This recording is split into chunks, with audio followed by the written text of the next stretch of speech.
So yung mga pangat, magandang umaga, tanghali, hapon, gabi, kung anong oras naman ito paparad mga pangat. At syempre nandito yung mga pangat sa Arca South. Welcome back to our channel. Woohoo! At syempre mga pangat, kasama natin mga pangat ang nag-iisang baraong barako. Walang ligo-ligo. Mabang matatawa.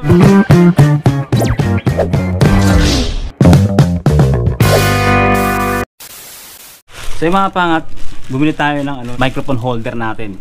Kasi nabali siya Nabali siya nung nasa airport tayo, nung travel tayo papunta rito. Mula sa UAE, no? Hindi ko lang alam kung paano nadiinan o napisil siguro. O napitpit mga pangat. So nabali yung kanyang microphone holder. Yung mga pangat yun, no? Nabali, di ba? Yan, no? So meron tayong binili. Ayan, no? Ibang design siya. Presyo niya lang mga pangat is 120 lang. 120 pesos, no? Parang wala pang 9 dirhams. So tingnan natin mga pangat. Ayun, si Shopee ko bili. Shopee! Daga naman. Let's go. Kulay pula siya. Yung black sana ang gusto ko, kaya lang walang available na black. Ano na siya, out of stock. Kaya napilitan na lang tayo bumili ng red. So siya mga pangat. Kung yung stabilization niya is okay. Diba? So mga pangat, ang problema pag sinasalpak natin yung bago, medyo masikip siya ng konti. Pero pumasok naman. So ayun mga pangat, bago ang lahat mga pangat, pasyal-pasyal, ikot-ikot muna tayo. Kagaya ng pinangako sa inyo, ilibot ko kayo mga pangat dito sa lugar namin sa Upper Bicutan. Kaya may pupuntahan tayo mga pangat, ang Arca South. Kaya stay tuned lang. At syempre mga pangat, ang Team Pangat shirt, available pa yun mga pangat. Yun, di ba mga pangat, binabalat-balatan po. Kasi nag-request siya mga pangat, bakit daw siya nag-e-edit pero wala siyang Team Pangat shirt. Kaya syempre, binigyan natin mga pangat. Gusto niya large daw kasi malaki daw yung kanyang bilbil. Yun. At yun, talaga namang bagay na bagay. Ay, talagang thumbs up daw, sabi niya. At syempre, tuloy tayo sa ating pagbiyahe. Ano pang hinahantay nyo? It's montage time. Let's go!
So yung mga pangat, nandito kami sa Arca, naggala-gala muna kami ng Lipapok ko.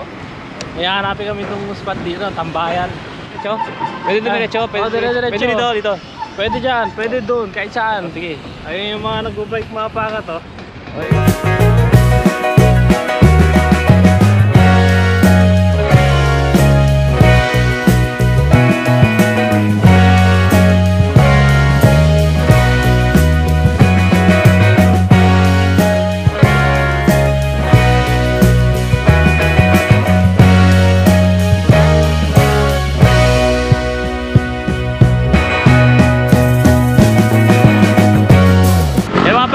Dito kami sa Arca South. Ipapakita ko sa inyo yung kapaligiran. Mamaya hanap tayo ng spot. Let's go!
maraming mga kabataang mga naglalaro, nagpa-practice ng mga sayaw, mga pangat dito sa Arca South.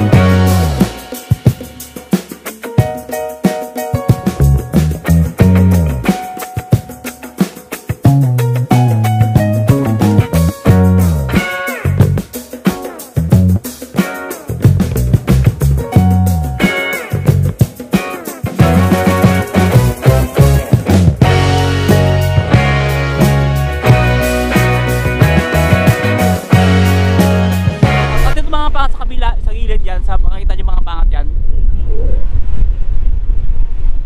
yan ay residential na mga pangat, residential, kumbaga may mga nakatira dyan mga pangat, at yan ay mga apartment, hotel, condominium, yeah. At dati mga pangat, itong lugar na ito mga pangat, dati ito ay mga company, no, mga pangat. Ngayon talaga namang residential na siya. Dati ito mga pangat is pagmamayari ng gobyerno.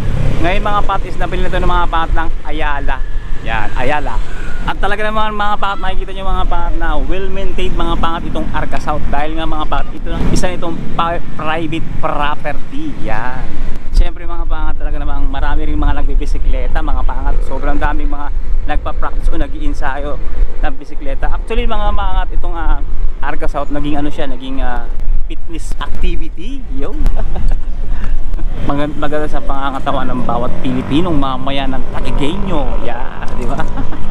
Kung sa Dubai may mga street gym dito mga pangat, pwede kayong magpaikot-ikot habang kayo nagbibisikleta. Yan. Pwede kayong mag-jogging, yan. Pwede kayong mag-date, yan, diba?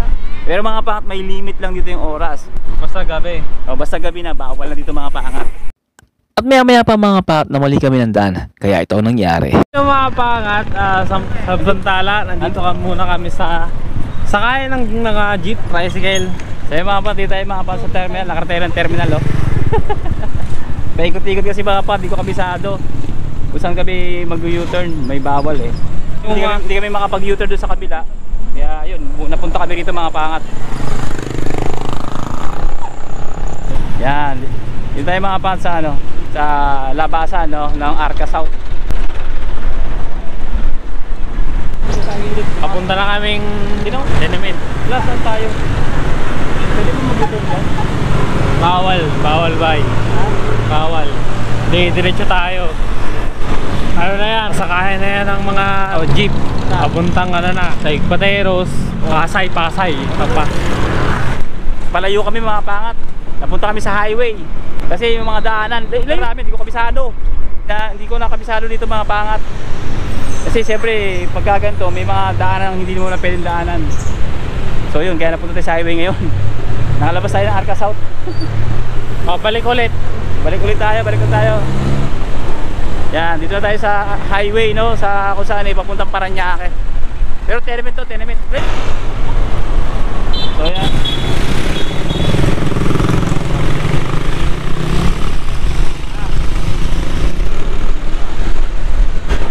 Ha? Bagal lang ito mga pat, sobrang bagal.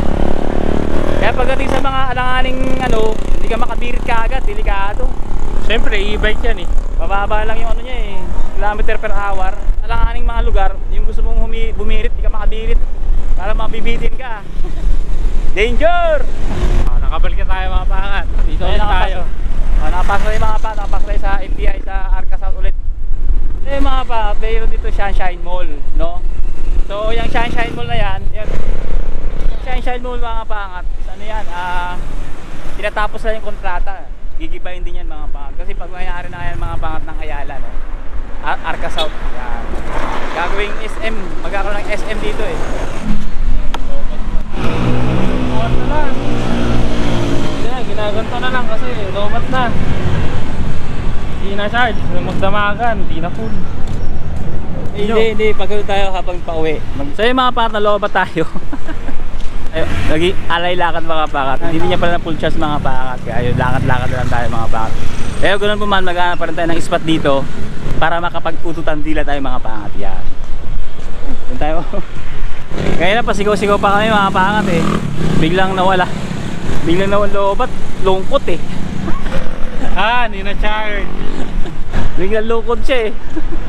Mayroon man siyang pedal, kaya lang ang hirap ipedal mga pangat. Sobrang hirap. Bye! Tignan mo. Yan o. Ay no, bungking! Ang liit. Kumbaga para lang siyang pan-display yung pedal. Hindi naman talaga may pedal, ang hirap i-pedal actually. Dito tayo mga pa, dito tayo mga pa sa gutter yan. Nakatambay no mga pa dahil napagod siya magtulak ng scooter eh.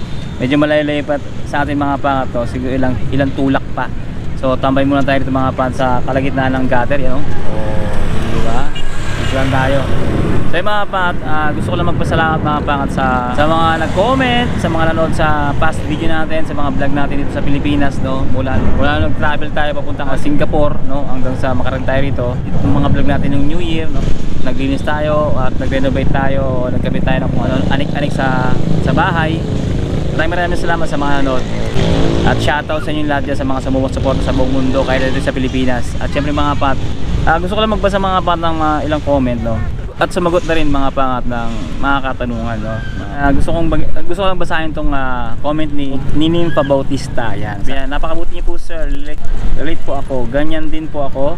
Pero di po ganun kadali ang mag-ipon ng mga ilalagay sa box para lang mapuno at mapadala para sa family. Paghihirapan mo muna ang lahat bago makabili. Or blessing po sa inyo ng anak nyo na Dubai. Yan. Shoutout sa'yo. Talaga namang totoo yung sinabi niya mga pangas bilang isang IOFW. Pag magpapabox sa'yo talaga namang medyo mahirap siya. At syempre magastos, no. So yung ganun pa man, syempre ginagawa natin mga pat para mapasaya yung ating pamilya sa Pilipinas, no. O sino man yung ating papadalhan. Doon naman sa mga nasa Pilipinas, syempre isipin din natin mga pangat yung mga OFW na nagpapadala sa atin, no, na bawat padala is pinagpawisan talaga nila yan, o pinaghirapan talaga nila. Si Mary Mendez, yan, sabi niya mga pangat, kuya napasubscribe ako, thank you. May, di ba bawal magdala ng Bible papunta dyan, knowing Muslim country po yan, baka kasi wala ako mabilhan dyan, haha. O may Catholic Church ba na patago dyan, or open lang ba? Thanks po, more power. Actually sa Gulf country or sa Middle East, UAE yung pinaka-open, no. Lahat yata ng religion o lahat yata ng tradisyon, no, pagdating sa spiritual, nandun na yata sa UAE. Buddhism, Hindu, Christianity, no. Actually yung Christianity is napakaraming sekta, no. So meron din sa UAE mga pangat, iba't ibang uri ng sekta ng Christianity. Kung by Bible, pwede kang bumili at pwede kang magdala, no. So yung Bible minsan mga pangat makikita natin sa, kung napapanood nyo yung night market, makakabili kayo doon mga pangat sa night market ng Bible. At hindi mahigpit ang UAE pagdating sa spiritual tradition o spiritual life. Yeah. So wala kayong dapat ikatakot. Ang UAE yan ay naging British colony, kaya siya naging open country, no? Kaya yung Christianity is open na open sa UAE, no? Especially sa Dubai. Yan, sana maliwanag. So ito pa si Pacquiao. Ito sabi niya mga pangat, ayos yan Brad, dapat sa susunod na taon nakita ko na umaangat na kayo as a family, dahil yung team paangat mapapalitan mo na ng team umaangat, dahil our Lord is God and our mindset limits what God can do for us. Ephesians 3:20, 21. Yan, yun, maraming salamat. At syempre ito, shoutout din natin si Junior Goden. Yan, sabi niya mga pangat, ako naman ang susunod na makakapunta ng Abu Dhabi or Dubai or Doha this year. Pa-shoutout po sa next video. Lodi, ingat palagi. Yan, shoutout sa'yo. At syempre do your best, and syempre sa atin ang gawa, sa Diyos ang awa. Yan, yun, maraming salamat. At nagagabi na at may gagawin pa tayo sa bahay, maraming pa tayong ginagawa. Actually hindi pa tapos yung ating mga lilinis at kung ano mga pinagkakalikot at ano pa yung mga ating itatapon doon. So tuloy-tuloy pa rin tayo sa paglinis natin mga pat. So ito lang muna sa ngayon yung vlog natin, no. Inikot lang muna namin kayo dito sa Arca South. Yan, kung saan sa kabila ng ang ibang mga kabataan o ibang mga tao is abala sa gadget, mayroon pa rin mga tao na fitness in concern, no, pagdating sa kalusugan. Kaya may mga nag-jogging, may mga nag-bike, may mga basta kung ano ng mga activities. Mas maganda yung mga pangat kasi siyempre health is wealth pa rin tayo, di ba? Yun, dahil health is wealth, tuloy pa rin ang pagtutulak niyo mamaya. Are you ready? Magtutulak pa rin siya mga pangat ng ating naloobat na e-bike. Siyempre mga pangat, hanggang ito lang itong vlog ito. Siyempre lagi din sinasabi, think good life lang mga pangat, positive. God bless you all, and siyempre sa lahat ng pagsubok at tagumpay, to God be the glory, and see you in the next one. Let's go! Sarap mga tumakbo, no? Oh, di ba?